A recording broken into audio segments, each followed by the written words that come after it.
Hey guys, we have a special morning episode of Meet the Creator, and it's our honor to have this very special guest for AAPI Heritage Month. We have Pornsak Pichestshote joining us to talk about his career and the Heritage Month and also his Thai background. So, welcome, Pornsak.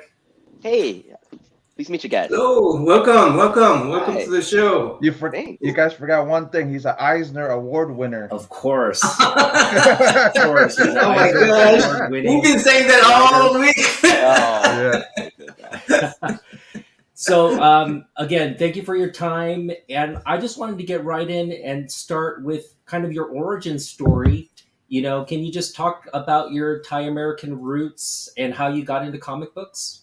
Yeah, it's funny. My parents are both Thai, but I was born in here in America in New York, and was here until about 12, and then mom and dad said, "Hey, we're gonna go to Thailand for a year." So we went off to Thailand, and then 1 year became 2 years, became 3 years, and me and my sisters were kind of like, "Oh God, we live in Thailand now." They just didn't want an argument, so that's how they decided to move us. So I think part of that, like just kind of being like swooped up out of America at an age without any preparation, I really kind of became obsessed with the person I might have been if I had stayed in America. And so I was looking for any lifelines I could to sort of American, kind of American culture that I was used to. And comic books was one of them. And comic books and television, but specifically comic books was an easy thing for me to get my hands on and read and reread. And also I would know the credits of all the creators. And a lot of times I would know that more than I would know what happened in the comics themselves. And that would eventually start my sort of love for storytelling. And that would eventually get me to DC Vertigo, which I was an editor at for 7 years. That would lead me to become a TV executive at DC Entertainment, which was at for 4 years until I finally decided to write my own comics and TV. And then that would lead to Infidel, The Good Asian, and Men's Best, and Dead Boy Detectives, and all that kind of stuff. Incredible, incredible. Yeah, let's talk about your time at Vertigo as an editor. Sure. That's a position that not too many Asian Americans have. The privilege of Yeah. of doing. Can you talk about how your experience there informed later works such as The Good Asian? Yeah. I mean, it's hard for me to separate. Vertigo is such a part of my DNA. It's really hard for me to separate it from like everything else that I do.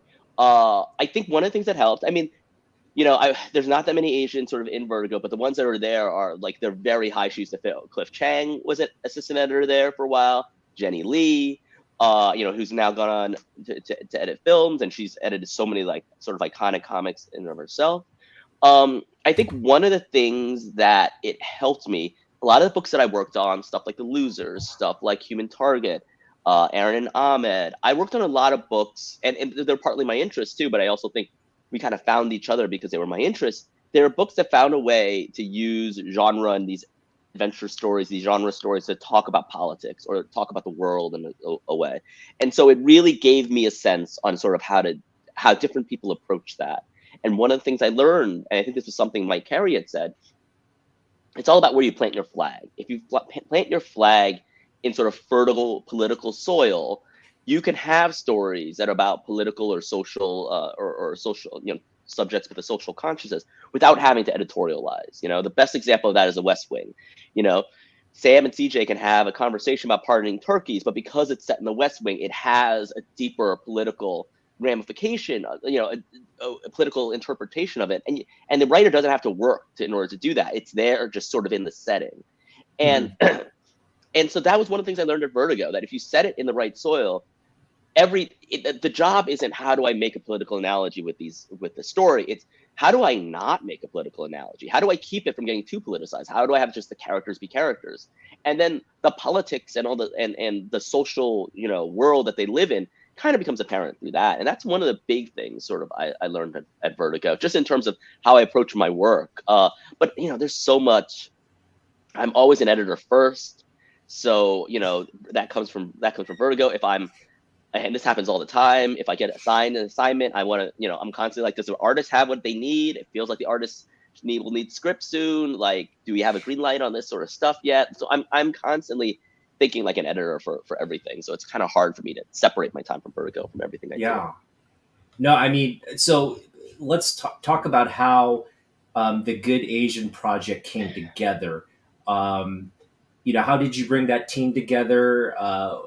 Talk about, because it came out right around the height of the pandemic. Yeah. And so I'm just wondering if the pandemic kind of motivated you to do the story, or if you had it already in place and it just was the timing was right. No, I definitely already had it in place. I'd had it in place for a few years. I want to say at least since 2018, because I think when we finished Infidel, I knew The Good Asian was going to be my next project, and so it would be 2021 when The Good Asian came out. And so in terms of like bringing the team together, I might be unique in a sense of like the first person I go to is, I think most writers, the first person they go to is an artist. Historically for my books, the first person I go to is an editor. And so I went to Will Dennis, who's one of my closest friends in comics, one of my closest friends, period. And he's also happens to be, if not one of the best editors in comics, definitely the best crime editor in comics. Like he's just works at such that high level. And he just got nominated for an Eisner for the Distillery Devil's Cut sort of anthology just yesterday. And so he's, if not the best editor in comics, one of three. And he loves crime fiction. And so I knew that there was nobody better to edit this, and that he could keep me honest in terms of like what, I knew what I wanted to bring in terms of the quote unquote Asianness of the project and what it was to explore.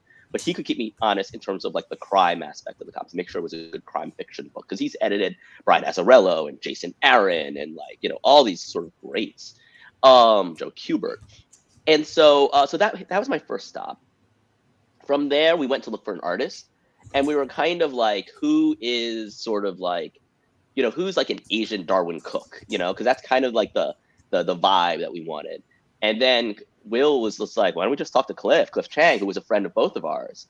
And I was like, Cliff's too busy. He's doing all this stuff. It's like, yeah, let's talk to Cliff. Like, so we talked to him, and Cliff loved the project, but he was in fact too busy. He was doing at what would become at the time Catwoman Lonely City, which he wrote, drew, colored, and lettered. So it was like a 5 full-time jobs, so that he was kind of doing all at once. So he's way too busy.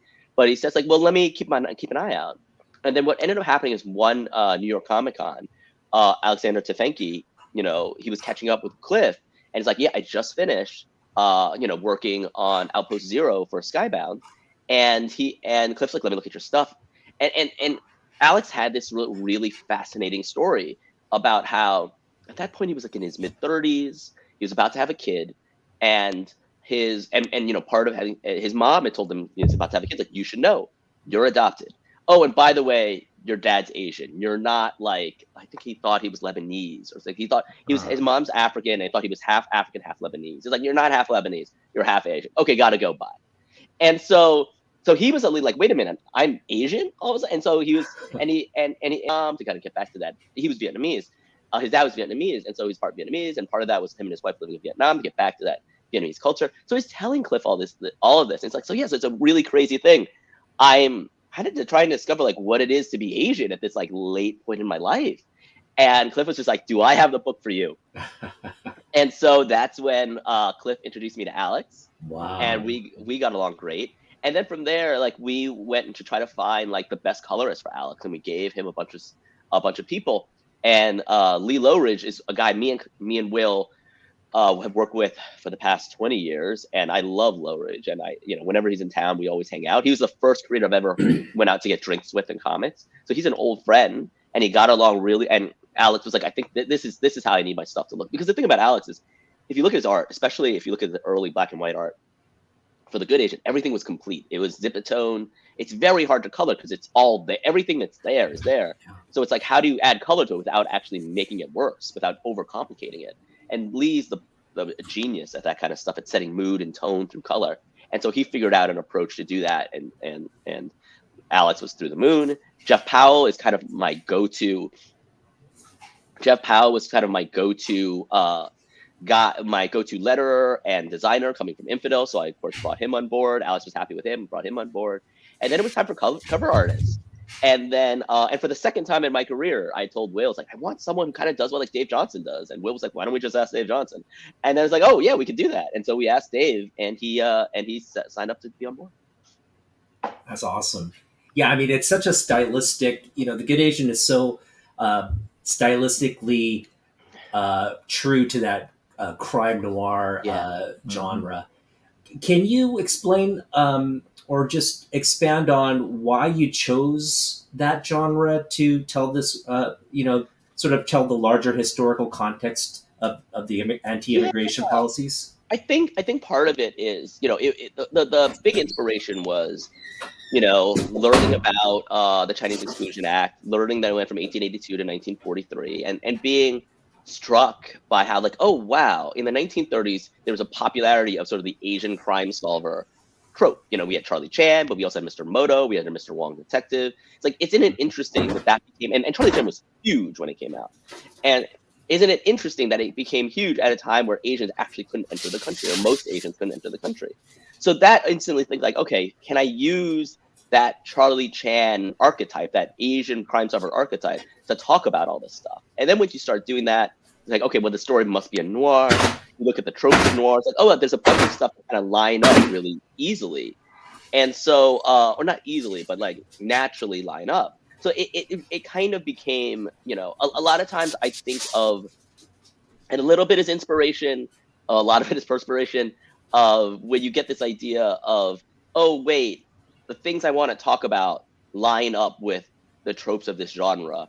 I think they can be used to communicate with one another. Mm-hmm.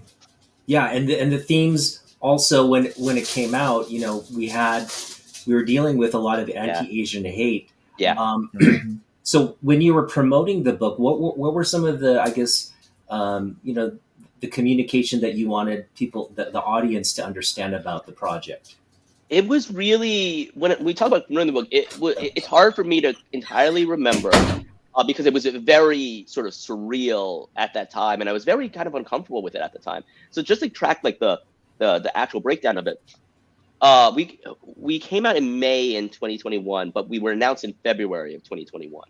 And the week that we announced was the week the national news broke about, NBC News like reported on the attacks on elderly Asian Americans that were happening throughout the city.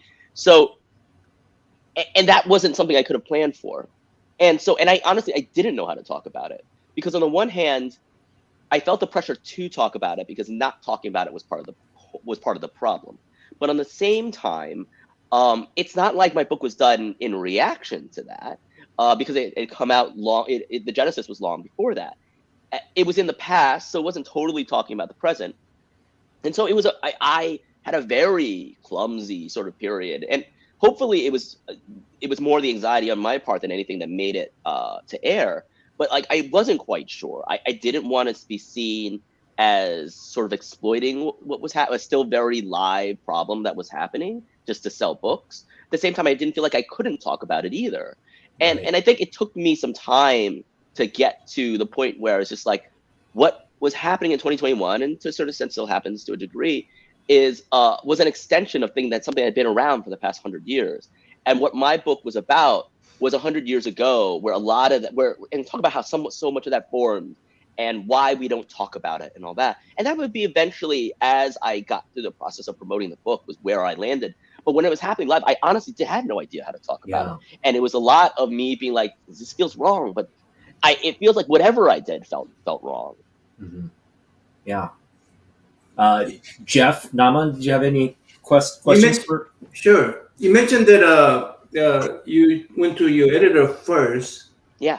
When you're talking about this detective aspect of the book, there's actually a lot of history involved. Like, what was it like to be, let's say, a Chinese police officer in Hawaii versus what it's like to be a police officer in California, for instance.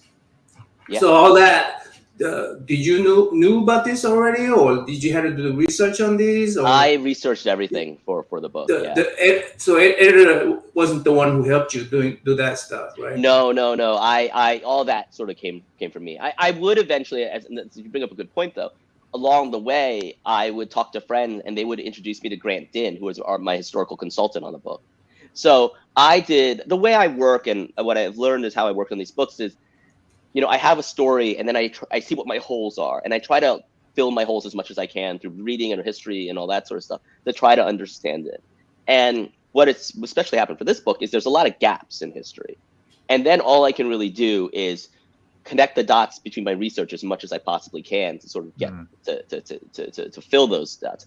And a crucial part of that was my historical consultant, Grant Dinn. And I would ask him, what do this is the whole, like, what do you know about this? He says, sometimes it's, I don't know anything. Sometimes like, oh, you might want to look here. Sometimes, oh, it's this. And so he was really instrumental about sort of helping me navigate. But the bulk of it started with my research. It wasn't a place where I could be like, here's my question. A lot of times I had to, I need researcher to even figure out what the questions were. Mm-hmm. Now, Edison, the protagonist in this story, he's someone who's sort of caught between, two identities, two worlds. He's an Asian who was raised in a upper class, household by a white father. He's a very complex character. Can you talk about what inspired you to develop his arc, his story? What inspired me to develop his story? I think it was starting with what it would take to be an Asian police detective at the time. And then once I started there, and that's where Changapana came in. Changapana was a real life inspiration for Charlie Chan. And, he only got to where he was because of white patronage. A white woman, a rich white woman liked him and hired him to be there in Hawaii. There were police that had to do with cruelty towards animals and cruelty towards horses. And so he was hired to do that. And because that was technically part of the police force, he could be eligible. And then someone saw what a good job he did, and they brought him into the police force. But he only got there through white patronage. And so then it became like, okay, so he needed to be someone with connections to sort of a powerful sort of white person. And then from there, it was, what made the most, what gave you the best story? The best story to me was more someone who was more connected with his life, and so he was raised in that household. And so once I had that as a starting point, then the book became writing the book became an exploration of like, what does that character look like? How does that character exist? And what do I relate to about that character? And one of the things I found I related to is that, like, I'm a Thai American. As I mentioned, I grew up in America, but for 5 years of my life, I lived in Thailand. And then I came back kind of as an adult to this America that I lived in when I was a kid. And in that time, in high school, one of the things I found is a lot of Asian Americans found their sense of identity. There was Asian American clubs or all that sort of stuff. And I never really had that. I went to school in Asia. And so for me, coming in, there's a lot, until this day, there's a bit where I'm always trying to find my place with other Asian Americans. And what I would learn is, to the people I've talked to, that was a very common theme. Like, what is their place amongst Asian Americans? Is there anything that, and as we all know, you could talk about Latinos, and Latinos involve people from many different countries, and in fact, many different cultures, but at least they're all tied by language. Asians aren't even that, right? So it's different cultures, not even tied by language. So what do they really have in common? And so one of the things that in the conversation I was having is like, so many Asian Americans I knew was having like, how am I Asian American? What makes me Asian American? And that kind of led to the title, The Good Asian. And so all of that kind of all tied together. And so it was something I could very much connect with Edison on as I was trying to explore what that character was, and definitely informed how I explored that character. Mm-hmm. Wonderful. So you have a current book that you're working on, Man's Best. Yes. Can you tell? So for our audience that might not be following the Man's Best, can you just kind of summarize what the project is about? Sure. Man's Best is completely different from anything I've done. It's not a crime book. It's not a horror book. It's Homeward Bound in Space. It's about these 3 emotional support animals living in a spaceship, and the spaceship crash lands on an alien planet. And then aliens come and they swoop up their owner and the captain, And now these animals have got to rescue their humans, and they put on their little mech suits and they go across this alien planet to do that. And it's meant to be swashbuckling and adventurous, but it's also very much to me about friendship and what friendship looks like in a time of crisis. And it's very much a reaction of living in going through COVID and having sort of going through this time of crisis and watching how it affected me and my friends and the relationships of people that I love. And so it's meant to sort of explore these bigger themes in a sort of very accessible way, where hopefully, depending on who you read it, how different audiences will get different things when they read it. It's meant to be in a way that it's written for adults, but it's done in such a way that children can, 5 or 6 year olds can kind of, not have to be warned away from it, like most of my books. So that's and it's coming out through Boom. It's 5 issues long. 2 issues have already come out. I think the 3rd issue comes out next week or the week after. I should really check that. The 3rd issue, I'm working with Jesse Lonergan, who, if you're not familiar with Jesse's work, he's a genius. Should I play this? Should I play the trailer? Let's play the trailer while yeah. he talks about it. Awesome. But Jesse is a genius, and the things that Jesse does with the comic book page are so brilliant and advanced, and he really plays with the forum. So you'll be able to watch Jesse. To me, the book is a chance to work with Jesse, who I do think is one of the most singular voices in comics working today, and we're both doing something a little different from what we normally do, and I really hope people like it. I was about to say that this is a real contrast from the Good Asian. Good Asian, Infidel, and so far what she's done so far. But I've actually read the first 2 issues, and I've been really enjoying it. Thank you.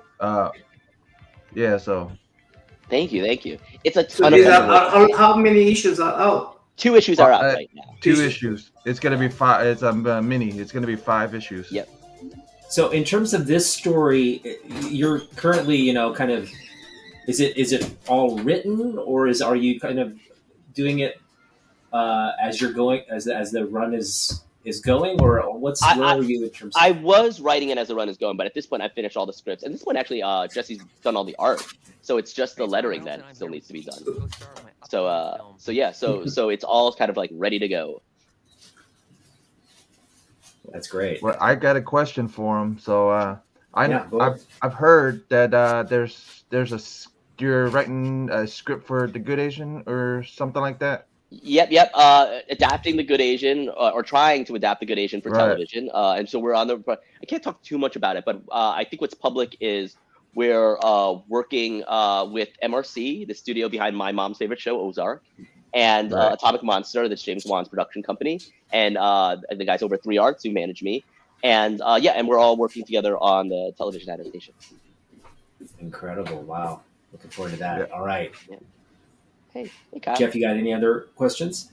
Yeah, and I got another one. There was a rumor going around that James Wan was interested in Infidel. Was that true, or was? No. So James Wan is interested in The Good Asian. So Infidel was optioned through Sony a few years back when it came out. But James Wan was more about Good Asian. Okay. Yeah. Now we realize you're very busy with all these projects. But are you making plans to, I guess, join the con circuit at some point, so where you can maybe engage with fans? Yeah. At this point, I have a pretty routine con schedule. I don't know how, I actually have no idea how open it is to the public, but I'll be at ALA, which is, I think, this month, end of June, beginning of July. I'll be at ALA, which is the American Librarians Association, their convention in San Diego. Then I'll be back at the end of July for San Diego Comic-Con. I will be at New York Comic-Con in October. And those are kind of my shows. I've started to pick up doing Comics Pro, but I generally do those 4 shows a year. And if any show wants to invite me out, I'll totally go. I'm very bad at organizing travel. Let me ask you, before the Eisen, no, I want to say right word, before the Eisen Award, what is it like to be a creator before that and after that? What change has that made for you? It's a good question. I don't know what I mean. I think the Eisner helped me get some more invitations to pitch on stuff, or people coming to me to want. Basically, it's editors who wanted to work with me. They can convince their bosses to hire me. I think that helped with the Eisner.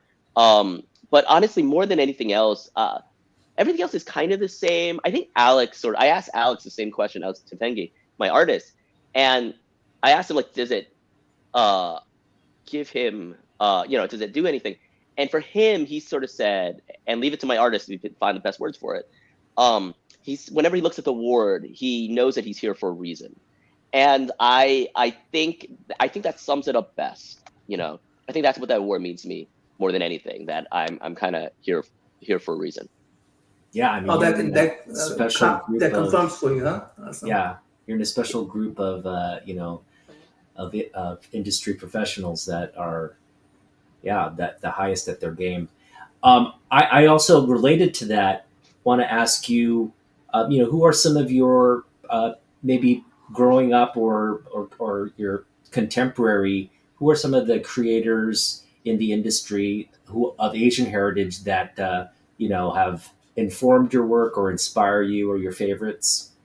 Yeah, I mean, Gene Yang is definitely, it's hard not to look at someone like Gene Yang as an influence. I love what Mariko Tamaki is doing.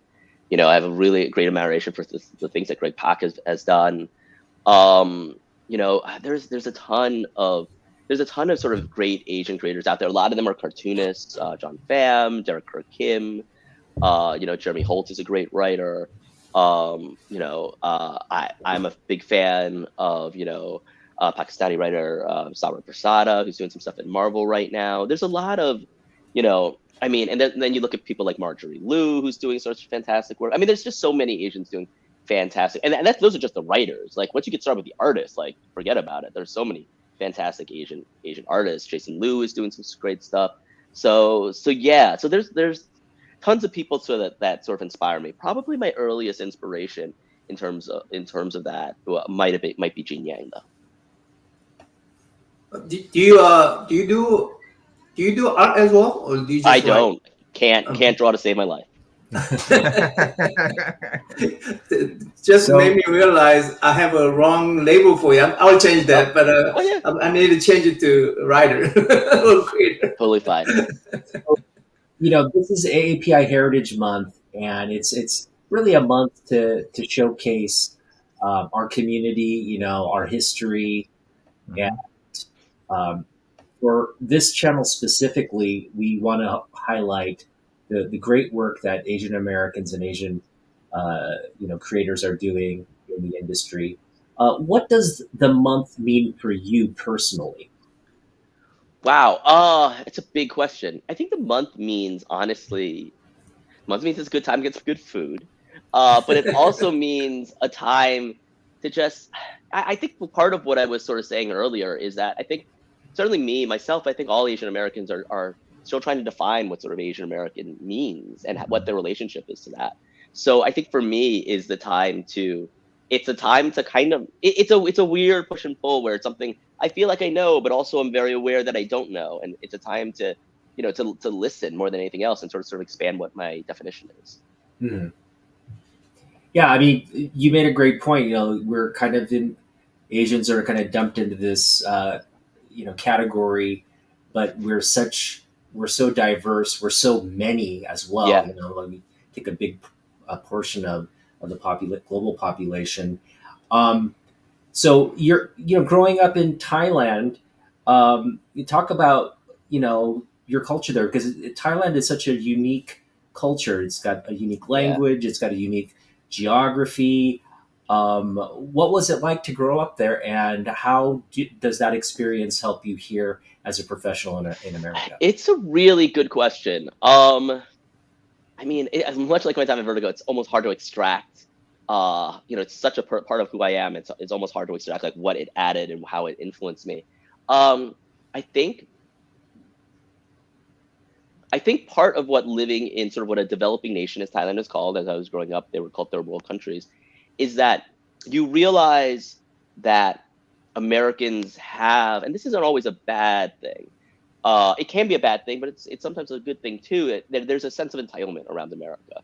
They're entitled, life, liberty, the pursuit of happiness. That isn't seen as a right, as an entitlement in other countries.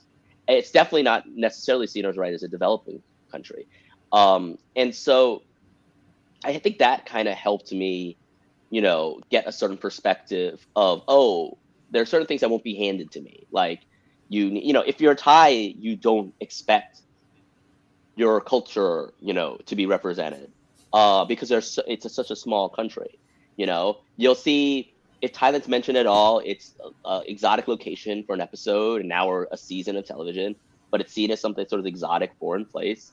You see the language, for a long time, it was whenever a character needed to reference an obscure language, they would be speaking in Thai, and so you're not. I got used to not being obliged to anything. And so if you want people to sort of notice, you kind of have to sort of make the space for it. So yeah, so I think that was a big part of sort of Thai culture. But like so much stuff, like I'm coming to terms with my Thai culture and what is typical of Thai culture and the stuff I was growing up around. I mean, I was really lucky to get a chance to get into some of that and what it was like being Thai American specifically. I did a book called Sandman Universe Dead Boy Detectives, which is about sort of Dead Boy Detectives, if anyone doesn't know, is about it was created by Neil Gaiman, about these two ghosts, both around 12 years old, that die 100 years apart, and now their ghosts are best friends and they solve crimes together. And they're not particularly good at it, but they have fun. And part of the book that I did was I had them met Thai ghosts. And Thai ghosts are these terrifying, very messed up, very weird, creatures from folklore. And so getting to meld both of those two together, it gave me a chance to talk about how being Thai American might be different from being Asian American and talk a little bit about sort of Thai culture. So that was, and that's, out right now. Dead Boy Detectives also has a show on Netflix right now. So it's a little bit tied to that. But that was a chance to kind of, incorporate some of that stuff in. But, a lot of that sort of stuff, how does being an Asian American influence me? How does being Thai American influence me? A lot of that stuff it feels like is a work in progress. I'm still trying to figure that out. Mm-hmm. Mm. Now you're there in Los. Okay, go ahead, Joe. Go ahead. Any aspiration to write a long form novel or something like that for you? Or is there a different skill set? A novel, I would love to one day. I don't know when I will get to the point where I'll have the courage enough to do that. It's that I have no one else to hide behind, and so it's just me. And so, yeah, I don't know. I would love to. And I actually started off as a prose writer, short fiction prose writer. But an actual novel, I don't know. I'll be curious when I feel confident enough to do that. So you think there's quite a different skill set between the comic book writer to Yeah. I mean, comic book is so much about collaboration. As a novelist, it would be just me. Also, it would be so much more time. Yeah. Okay, so like visualizing, you actually collaborate with the artists to visualize things and stuff? Yeah, as much as I can. In all my scripts, I usually pull reference. And again, it's never that they need to based on what I pull my reference on, but it's just so I can see it vividly in my head, so I can do all the choreography and all that kind of stuff. Oh, you do the choreography, okay. Well, I do part of I suggest the choreography, and then I just want to make sure. Excuse me. I just want to make sure whatever I'm telling my artists isn't impossible. So I try to figure out the choreography, so I at least know, okay, this isn't impossible, and then they'll come back and say, you forgot about this, and this is why it's impossible, and we'll go from there. Oh, cool. That's a cool. Now you're there in Los Angeles, and you're, what's I guess life like outside of work? Are you, what's the Thai community there like? Thai American community there like in Los Angeles? Who are you connected with? I mean, I'm mostly connected with a lot of. I mean, I'm a lot of my friend group are writers. I'm constantly, and I think I've done a decent job about this. A couple of years ago, I realized all my friends are writers. I need to branch that out a little bit, and so I've been spending more time with people who aren't writers. I definitely have a group of Thai Americans that I see, but there is a core group of like Asian American. Good chunk of them are writers, but not all of them are writers that I sort of hang out with, and that's kind of sort of my social circle. And then part of LA is work is part of doing the social scene. And so there's a lot of people I've worked with that I try to catch up with and all that kind of good stuff. Mm-hmm. Wonderful. Well, I got a question for him real quick. Sure. Well, I know you can't really talk about it much, but if you had a chance to dreamcast the Good Asian, who would you cast for the role? Yeah. I can't talk about that because I am trying to make an adaptation go. Right. I shouldn't talk about that. I do have very concrete ideas, but I shouldn't talk about any of that stuff. Yeah. Kind of figured you would have to answer like that. So yeah. So I'm like, yeah. I actually had another question for him. So you were saying Infidel was Sony was interested in it? Yeah, Columbia Pictures, that was a division of Sony Entertainment. Right. So is it like, did it fall through, or is it on its way?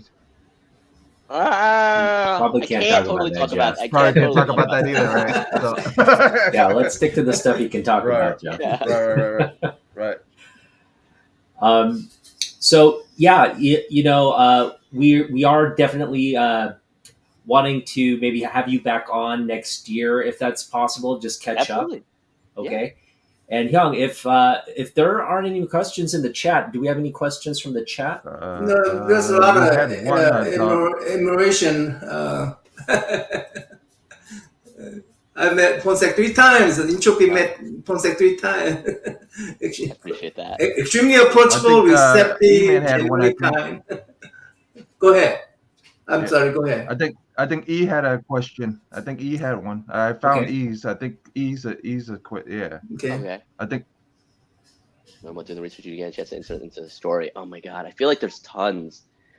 It's a hard question to answer because part of the reason why I did the text stuff in the back was to include everything that I couldn't fit into the story. I know there's stuff I couldn't fit into the text sections as well. The question is, though, do I remember what that stuff is? The answer is yes. There were tons. The bigger question is, like, do I remember any of it? It would have been nice to get more into the Chinatown Squad, which was the police that sort of monitored Chinatown at the time.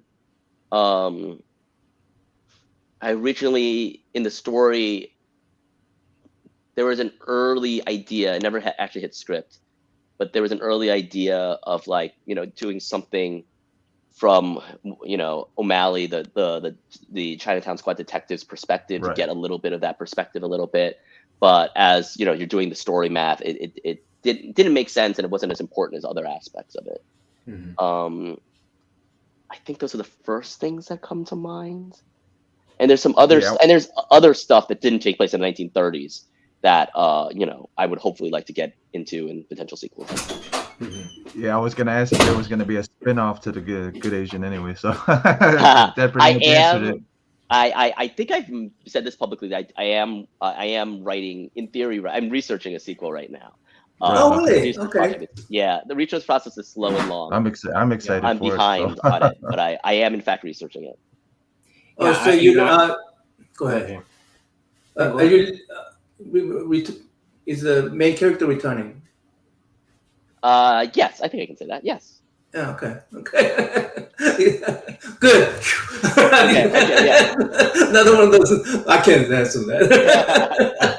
I mean, this is kind of related in terms of the question, but like you said, like we mentioned, Good Asian came out at the height of the pandemic, and at the timing when all this anti-Asian sentiment over the coronavirus was playing out. And I'm sure that's informed you for future projects where you maybe will deal with the political landscape.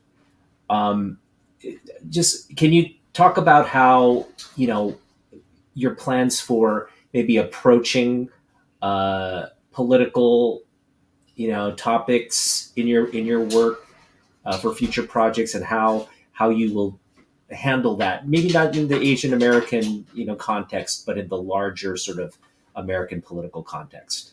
I mean, it's hard to say, right? And to a certain degree, politics informs everything I write, even something down to man's best. And so a lot of it for me, where I get sort of my impetus from, is the conversations I think people should be having. And it starts there. And then it's the opportunities that I have, the genres I have access to, the people I have access to talk about that sort of stuff. And that's kind of my approach, but it starts real. You'll get pitch stuff, and some stuff is shorter and some stuff is longer. But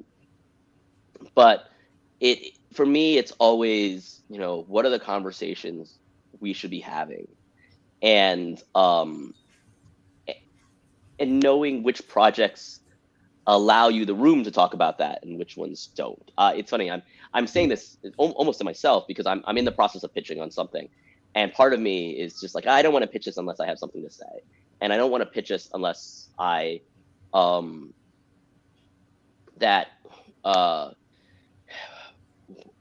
what I have to say is unique to what I'm pitching on. Mm-hmm. And so a lot of that is, I have to hit those two things. And then for me, after that, it's all right, but can I tell something that's actually fun, that's thrilling, that hits the notes you want to hit from the genre itself? And that's a little bit of the math of so as a result, I feel like there's a lot of design, a lot of story design that comes when I start a project.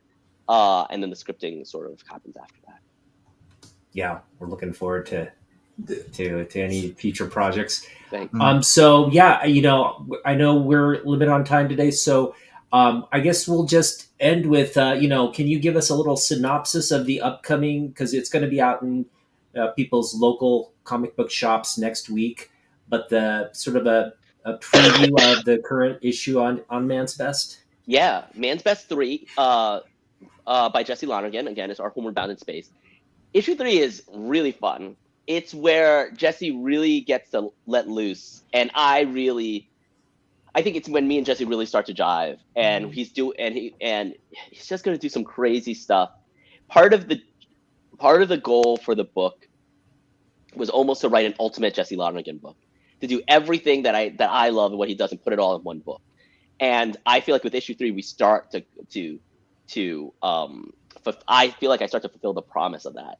So I'm really excited about all the craziness that sort of happens in there and everything that Jesse does. I'm super, super excited. I can't wait to see what people think about it. So that's coming out. I think it's next week. If not, it's the week after. And then I also have I did a short story that I totally forgot to tell anybody about in the latest issue of Aliens Black, White, and Blood. So I did like a short story for them, for Marvel. Nice. And then I just announced yesterday I'm doing a one-shot for Mark Waid and Dan Mora's Absolute Power crossover. They wanted an issue from Failsafe's perspective, which is a character that Chip Starsky and I think Mike Hawthorne created, or maybe Jorge Jimenez created. But they came to me, my friends at DC, because I used to work there, came to me and says, like, we need a story about sociopathic Batman. Do you want to write it? It's like, I totally want to write sociopathic Batman.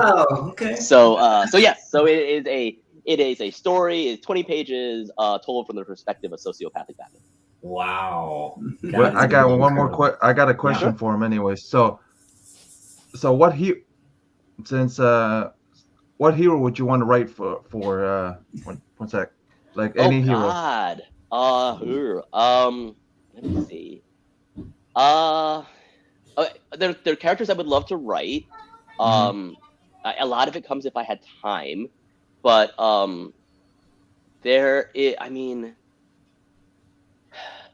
I feel like I would love to do a Superman story. I love to do a Batman story. I have a small idea of a Wonder Woman story. Over at Marvel, it's a little off the beaten path. I have an idea for Doctor Strange stories. I have the idea for Shang-Chi stories. I also would like to do a Spider-Man story at least once, because that was such an influential character. I don't even know what that would be. That'd be cool. Yeah, I don't even know what that would be about. I'd be interested in your Shang-Chi story. Yeah. It'd be fun to play around with some of that stuff. All right. Okay. One more question before you go. One more question, okay? I know you're not supposed to self-insert yourself in your stories, but how much of a self-insert you had in the Asian, Good Asian? I mean, there's a lot of myself in a sense that both me and Edison are trying to figure out what our place in the larger Asian community is. So I very much related to that there. I'm hopefully not as morally compromised as Edison is. Probably hopefully haven't done as much problematic stuff as he has. But a lot of his needing to fit in and trying to measure his worth through white culture, I relate to, and I feel like it's something all Asians can kind of relate to a certain extent. So there's a bunch of stuff that I think we overlap. All right. Well, Pornsak, thank you again for your time. Eisner. I do have a question that can we play your trailer as an exit? I think so. I don't see why. I mean, technically it's not my trailer; it's Boom's trailer, but I don't see why not. Okay, let's play that. Otaku, can you put that up and let's play that and let's say goodbye to the chat for coming up. Yeah, thank you again, Pornsak, for your time. Award-winning Eisner Award-winning creator, Pornsak Pichestshote. Check out. I got one more question for him though. How's it to see your the Good Asian hardcover now since you posted That's it? true. Yep. Oh yeah, I mean I love that hardcover so much. I mean we just got nominated for an Eisner for I think Best Graphic Album Reprint or something like that, and that award totally goes to Jeff Powell. Jeff Powell, our designer, just like everyone who looks at that book thinks it's gorgeous. And as all Jeff, I can take no credit for that, but I will take the sales gratefully. But Jeff did a fantastic job on that. As far as I'm concerned, that nomination is Jeff's nomination. I'm so happy for him. He deserves it. And go check out Pornsak at San Diego Comic-Con and New York Comic-Con coming up later this year. Thank you so much for your time. And again, we wish you all the best of luck. Thank you. Bye, guys. Great talking. Bye.